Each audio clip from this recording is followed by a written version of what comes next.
国际消息来关心到南韩的总统尹锡悦，因为戒严风波，去予检方以发动内乱的罪名来起诉。这是南韩有史以来头一个现任的总统予人羁押又搁起诉的。根据着南韩的法律，内乱罪相当是会当规世人拢判爱罪加，甚至是判死刑。 南韩检方紧急戒严特别搜查本部赶伫尹锡悦的拘留令，伫27晚进前，以带头发动内乱罪对尹锡悦来提起公诉，指控伊涉嫌伫去年12月初3，联合时任的国防部长金正恩，伫无发生战争、武装冲突，也是共等级的国家危机之下，合谋来发起违宪违法的紧急戒严，调派军队入去国会，发动以扰乱宪政秩序为目的的暴乱。这么，尹锡悦变作南韩史上第一个防起诉嘛防拘留的现任总统。 저는 북한 공산 세력의 위협으로부터 자유 대한민국을 수호하고 우리 국민의 자유와 행복을 약탈하고 있는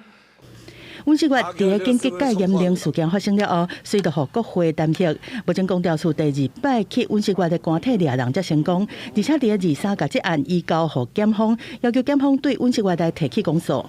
检方伫接到案件了后，2摆提出延长羁押的申请，拢向法院来驳回。 伫尹锡悦第1摆羁押期至7晚之前，检方做出起诉的决定。检方讲，综合检讨紧急戒严特别搜查本部这段时间的调查，含对警方迄边得到的调查证据了后，判断应该对尹锡悦来提起诉讼。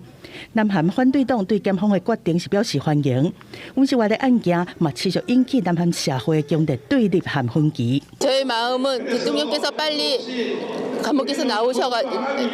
구치소에서 나오셔서 자유민주주의를 끝까지 실현해 주시기를 바라는 간절한 마음이 있습니다. 대학생으로서 그리고 이 나라의 국민으로서 여러 범법 행위 그리고 내란죄를 저지른 윤석열을 탄핵하기 위해 끝까지 함께하고 싶은 마음으로 임했고요.